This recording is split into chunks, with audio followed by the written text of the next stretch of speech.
Hola, buenas noches. ¿Me escuchan?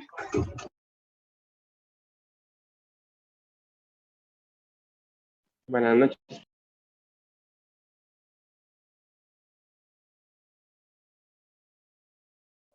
Que vamos a dar un par de minutos más para ver si se conectan los demás. Y ya iniciamos.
Ok, vamos a iniciar.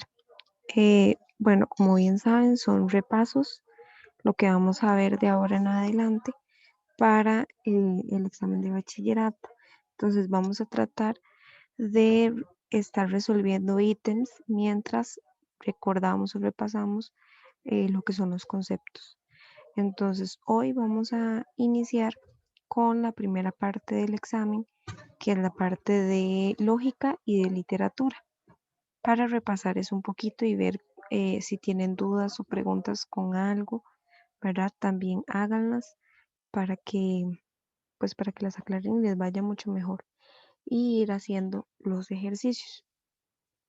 Recuerden que el examen siempre va a iniciar con la parte de lógica. Generalmente inicia con ejercicios de lógica, ¿verdad?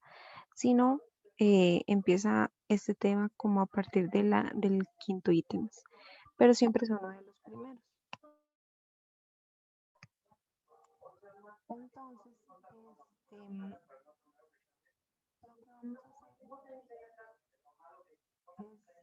es repasar. Deme un momento.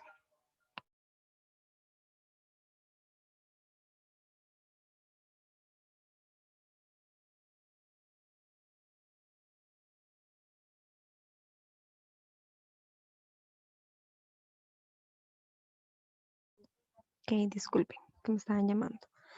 Ok, entonces recuerden que la lógica se forma a partir de argumentos y esos argumentos pueden estar conformados o están conformados con premisas y conclusiones.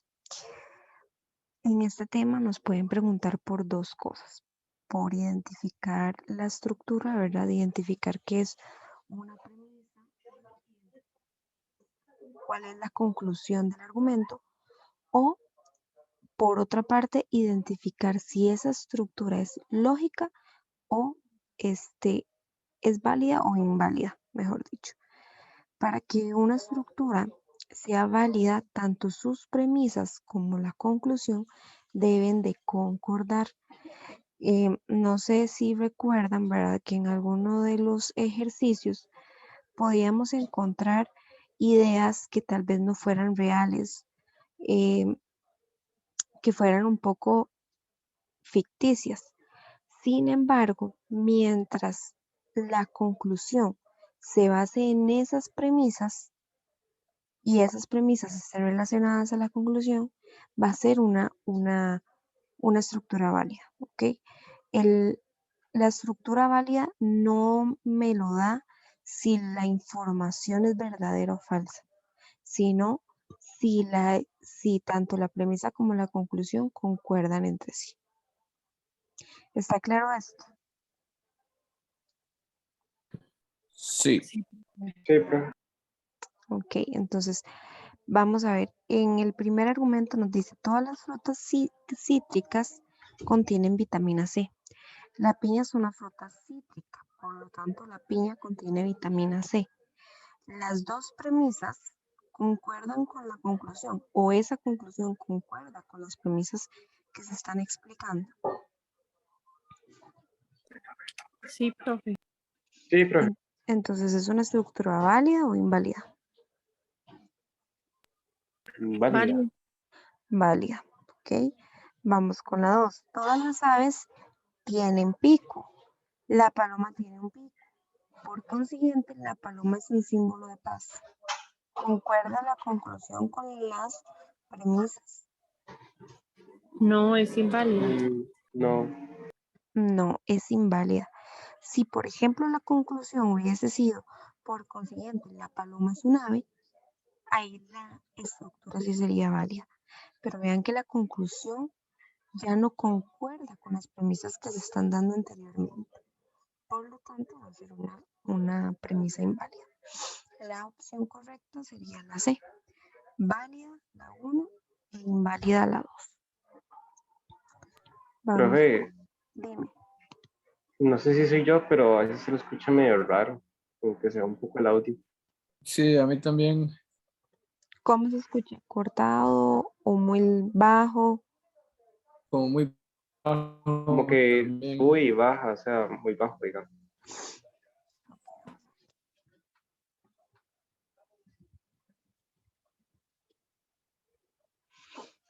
Bueno, si me siguen escuchando igual, ahí me dicen para subir un poquito el volumen.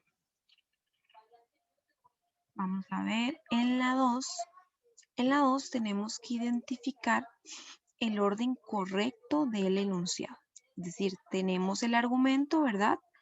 Pero ese argumento, ¿cómo debe de estar escrito para que tenga una estructura lógica? Es decir, recuerden que un argumento, ¿verdad?, está compuesto por premisas y conclusiones. Primero la premisa y luego la conclusión. Entonces, cada idea está enumerada. ¿Cuál sería entonces el orden lógico de ese argumento?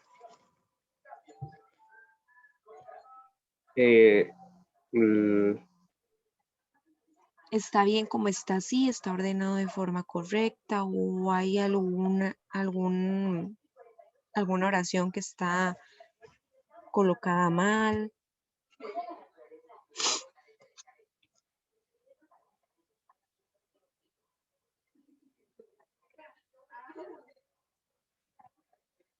Yo diría que la D, profe. Está bien, dijo. ¿Cómo? La D, la última. Ok, vos decís que entonces está bien así como está. Los demás, si me duermo temprano, entonces descansaré más en la noche. Si descanso en la noche, entonces rendiré más en mi trabajo. Anoche descansé, por lo tanto rindo más en mi trabajo.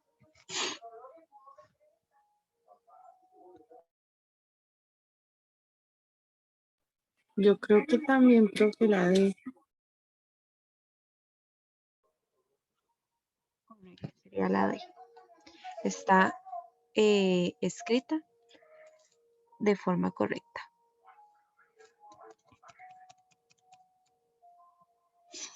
Ok, vamos a ver si acá abajo vienen más de lógica, porque si no, cambiamos de tema.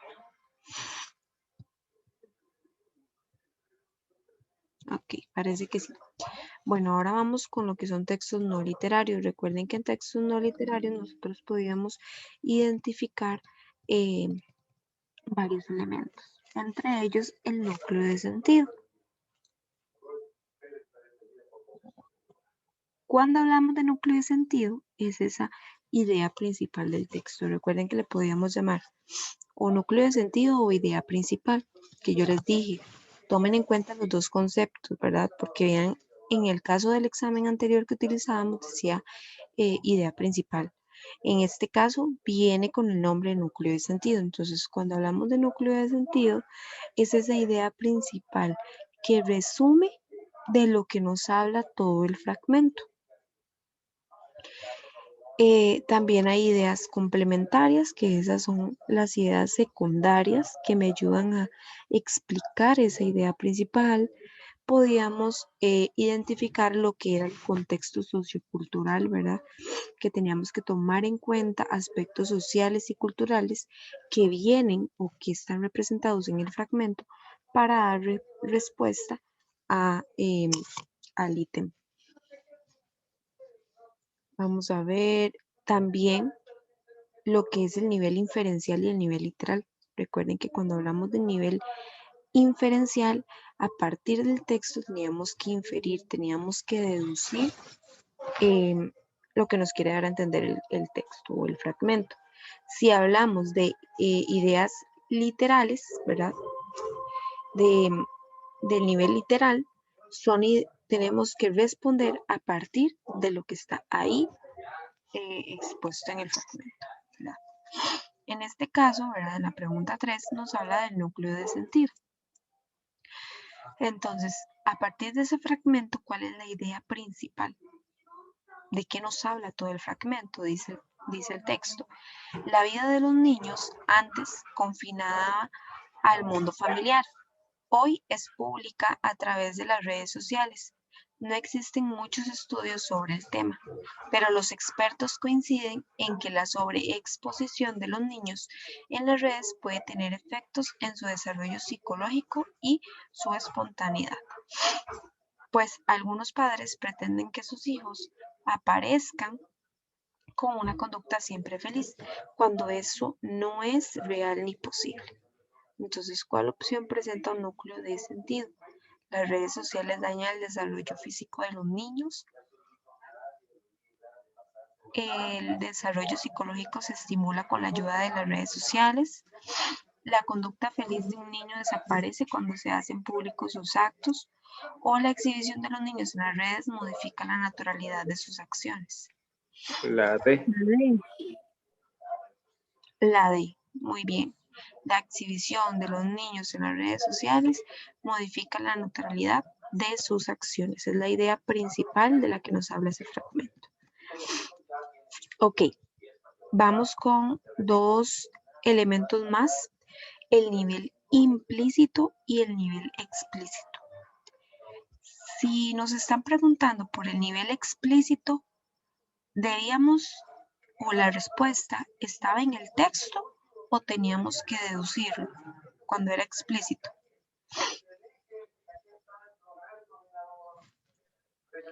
Digamos, ya estaba la respuesta, ¿no? Ya estaba en el texto. El explícito es cuando explícitamente está ahí en el texto. El implícito es que a partir del texto tenemos que deducir, como el nivel inferencial. ¿Ok? Vamos a leer ese. Dice, padecer situaciones de estrés en forma permanente puede desencadenar enfermedades que afectan al corazón y provocar daños musculares, afirmaron especialistas dedicados a la atención primaria de la salud. El manejo de las emociones ante situaciones conflictivas comenzó a ser tenido en cuenta entre los factores de riesgo que afectan a la salud en general. Al respecto, María Cristina Labruna, coordinadora de psicopatología del Instituto Cardiovascular de Buenos Aires, sostuvo que existe una confusión con respecto al concepto de estrés. La experta indicó que se trata de una respuesta normal que tiene el ser humano de acuerdo con la interpretación y la evaluación consciente o inconsciente que realiza de una situación, dándole a la misma el significado de amenazante o perjudicial. Pero alertó que cuando esa situación de perturbación permanece en el tiempo sin posibilidad de dar una respuesta satisfactoria, se produce el disestrés, que involucra una serie de mecanismos que pueden conducir a una enfermedad o agravar el curso de la misma. Según el contenido explícito, es decir, lo que está ahí en el texto, ¿cuál efecto produce en los seres humanos el estrés prolongado? Se presentan condiciones favorables para las defensas del cuerpo, se desencadena un gran número de enfermedades de distintos niveles, se producen alteraciones químicas que eliminan los problemas hormonales o se desarrolla la capacidad de realizar los proyectos laborales con más eficacia. La B. La B, profe.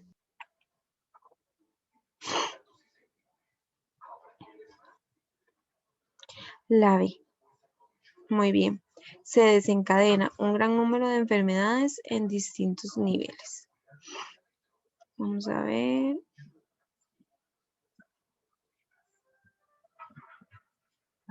Ok.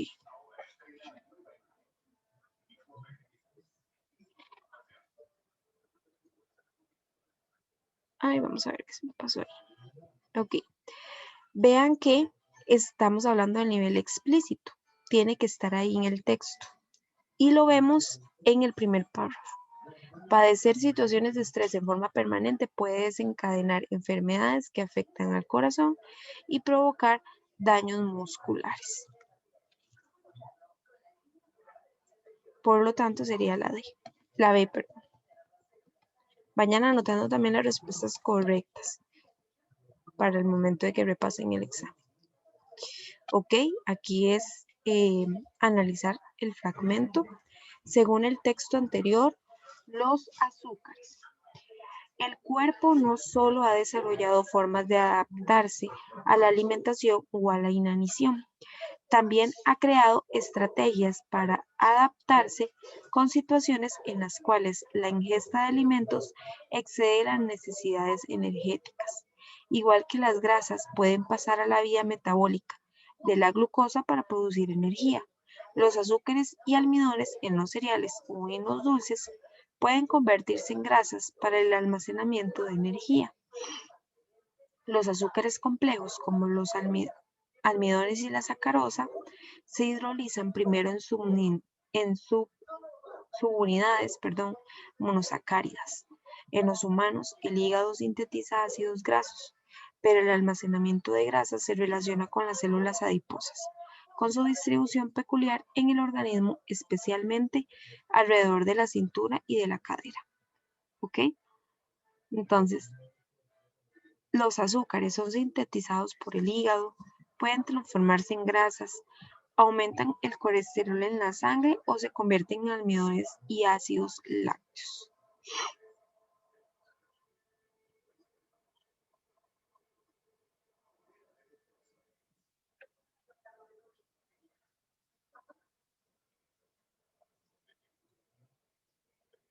Si necesitan leerlo otra vez, lo leen otra vez.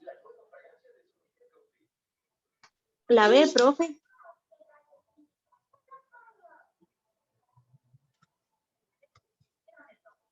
La B. ¿Qué opinan los demás?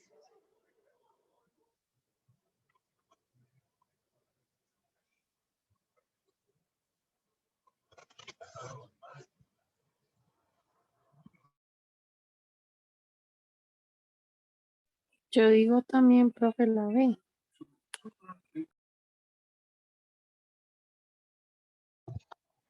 ¿Y los demás?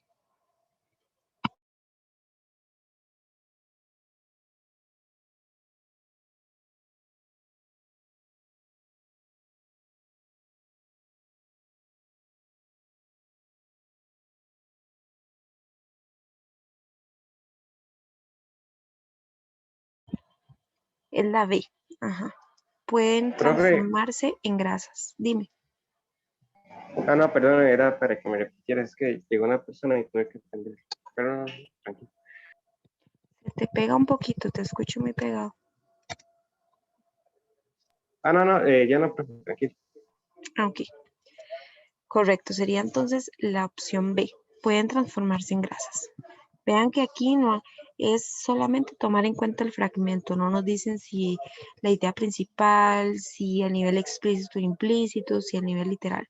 No, es solamente analizar el fragmento. Con la que sigue, aquí sí, nos dice que tenemos que inferir. Entonces, ya no es, la respuesta ya no va a ser tal y como está ahí en el fragmento, sino que tenemos que inferir, tenemos que deducir a partir de ese fragmento. ¿Ok? El proyecto de acuerdo hace presente el Poder Ejecutivo, el deseo que intervenga en los asuntos de Nicaragua de una manera formal y decidida, así como de forma cabal y completo conocimiento de la aptitud que a la nación le compete tomar. Respalda la propuesta parlamentaria el principal periódico chileno. ¿Cuál no debe ser nuestra alarma y el interés que nos cumple demostrar cuando son hordas de aventureros sin ley, sin bandera, sin principio alguno reconocido en el Código de las Naciones, las que ya se atreven a apoderarse de los pueblos hispanoamericanos y hacer pesar sobre ellos más que la dura ley de la conquista, la ley del pillaje, de la devastación y del exterminio? Chile no puede permanecer sin tenderles una mano amiga que aliente su valor y los ayude en sus combates a enterrar de una vez con el escarmiento el espíritu filibustero que se cierne amenazante sobre la América Meridional. Ok, en ese caso tenemos que inferir que Chile defiende los propósitos de los filibusteros en su conquista de América Latina, rechaza rotundamente tender la mano a sus hermanos hispanoamericanos, se identifica con los pueblos latinoamericanos en su lucha por la independencia, por el Código de las Naciones permanece alejada de la guerra contra el filibustero. La C.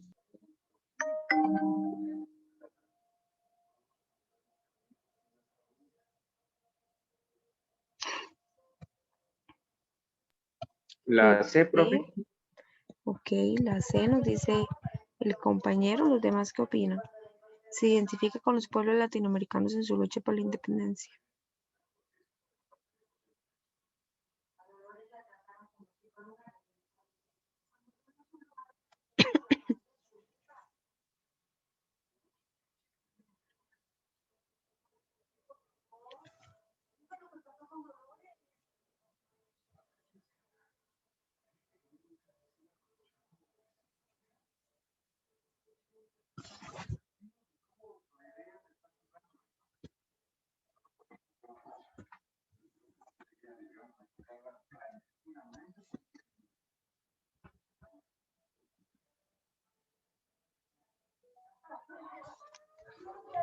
Correcto, sería la C. Se identifica con los pueblos latinoamericanos, en su lucha por la independencia. Sería la respuesta correcta. Ve que inferimos a partir del texto. La respuesta no está ahí, sino que leemos y analizamos el fragmento para deducir la respuesta correcta. Profe, una pregunta. Dime. Este es un examen, digamos, que sí suele ver, digamos, real. ¿Cómo? Es que te escucho muy bajo.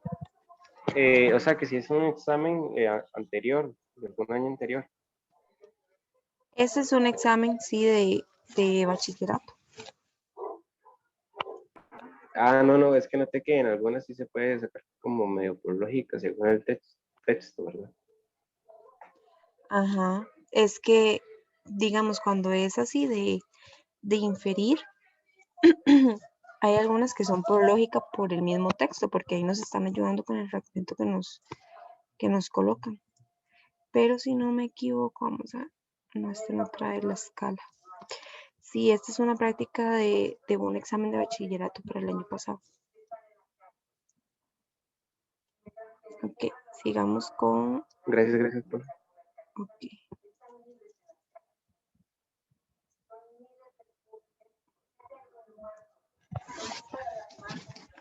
Vamos con los géneros literarios. Los géneros literarios, recuerden que ustedes ven varios, ¿ok? Está el cuento, la novela, la lírica, el ensayo. Vamos a ver si recuerdan las características del cuento antes de repasarlas. Recuerden que este tipo de preguntas, ¿verdad? No era solamente identificar una característica del género, porque podía existir en las respuestas dos que fueran la característica del género, sino que la correcta va a ser aquella que esté también representada en el fragmento que nos ponen. Entonces, ¿cuál característica del género literario cuento se presenta en el fragmento anterior?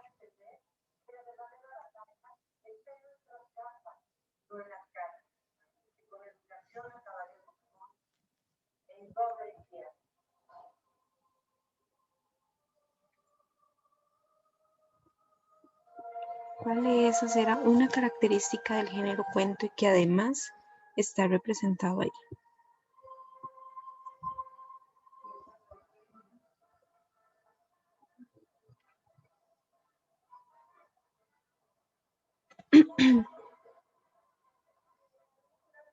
Profe, no me acuerdo muy bien, pero la sé. Incorpora personajes comunes en la trama. No, no es la C. Además que esa característica la puede tener cualquier género, ¿verdad? Tiene que ser una que presente solamente el cuento. ¿Cómo es el cuento?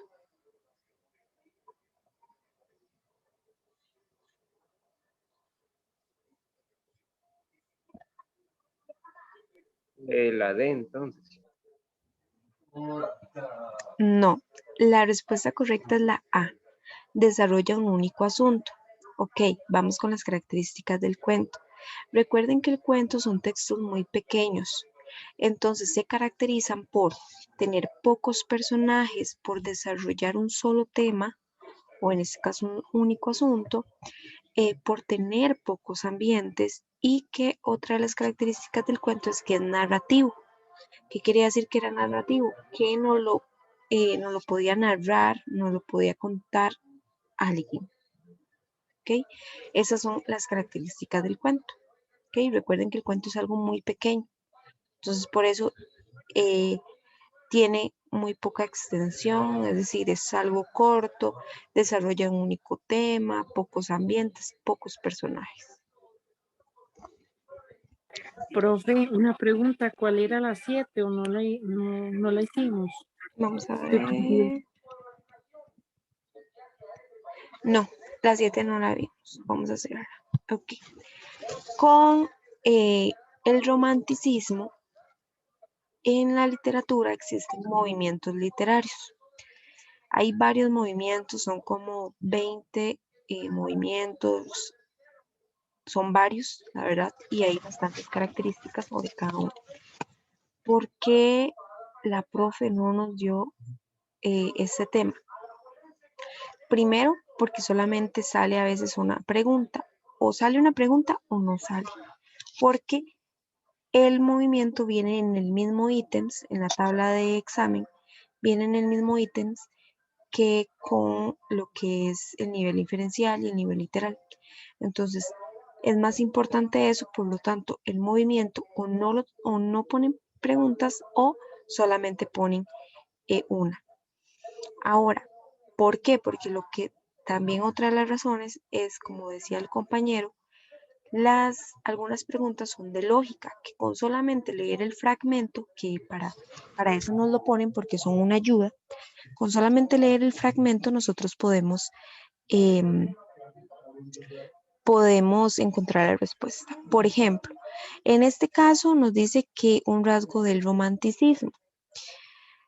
Ahora, sin saber las características del romanticismo, la opción correcta tiene que ser una característica que esté ejemplificada en el fragmento que nos están poniendo. Entonces, leemos el fragmento y deducimos cuál de esas cuatro opciones es la que se está representando ahí.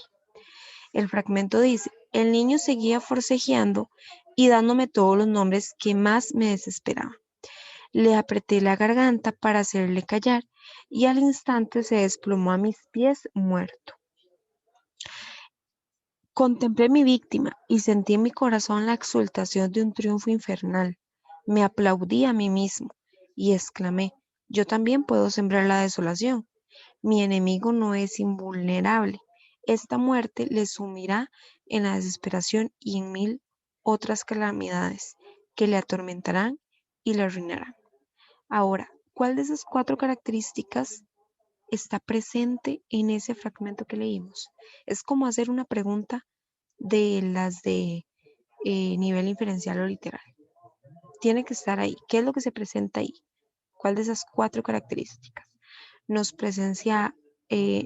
representa algo fatal, una situación fatal, posee una clara intención moralista, nos quiere enseñar algo moral, presenta interés por las clases sociales bajas o relaciona la naturaleza con el estado de ánimo del personaje.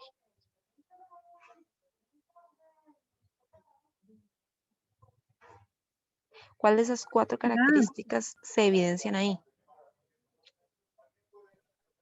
La A. La A, correcto. Esa es la opción correcta. Entonces, por eso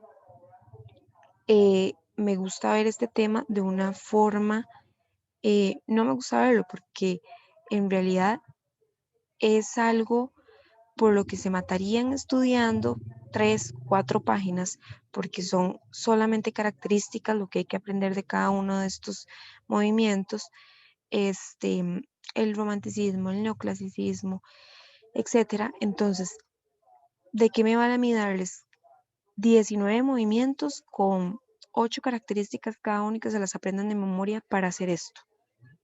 No tiene sentido. Mejor nos centramos en temas como la gramática, ¿verdad?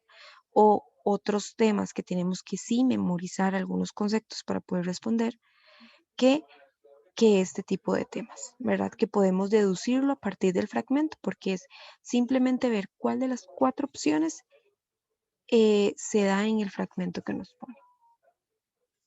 ¿Ok? Entonces, si ven alguna pregunta que tenga que ver con algún movimiento, entonces va a ser aquella que esté representada en el fragmento que nos coloca.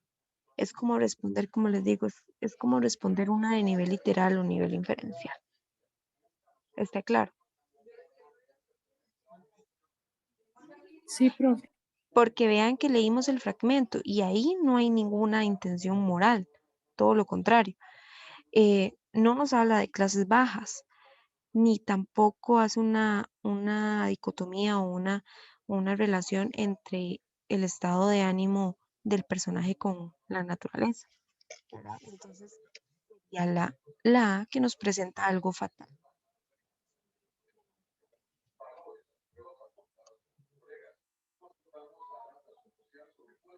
Ok. Ahora sí, vamos a continuar. Bueno, ya recordamos las características del cuento. Y vamos con la 9. Los tipos de narrador.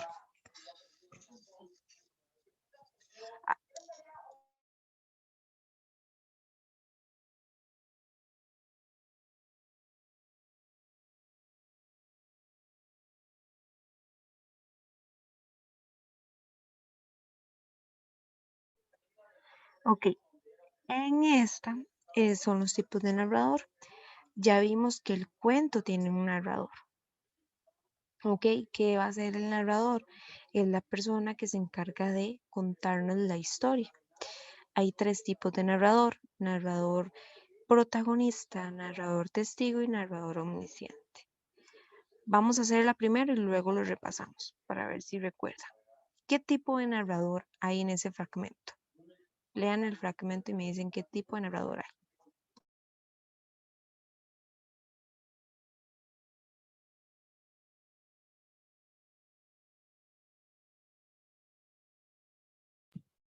La D, profe.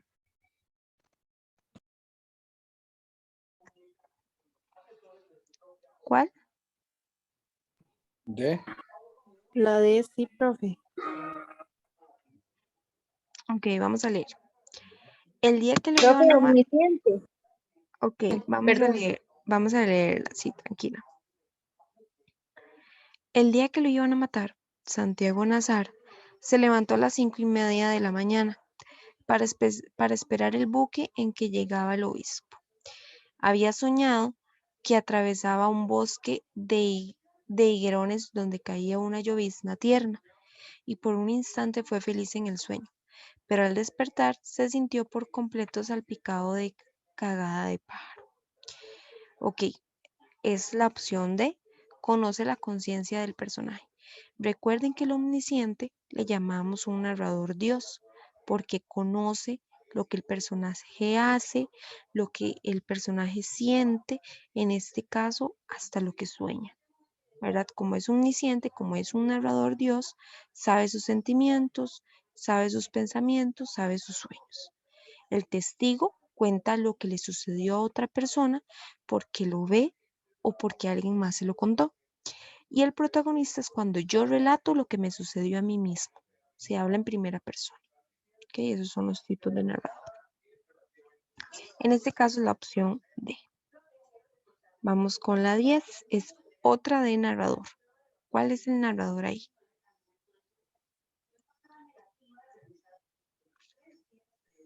La A, profe. La A. La A, correcto. Protagonista, ¿por qué? Porque habla en primera persona, me cuenta lo que le sucedió a él. Me encuentro, se habla en primera persona. Yo me dirijo, está hablando en primera persona. Está contando lo que le sucedió al mismo. La misma persona que cuenta la historia es al que le sucede. ¿Okay? Muy bien, vamos a continuar en... Voy a cerrar la reunión porque me quedan menos de un minuto. Entonces vamos a continuar con una segunda parte. Ingresan porfa al mismo link, nada más me dan un momento ahí para guardar la grabación.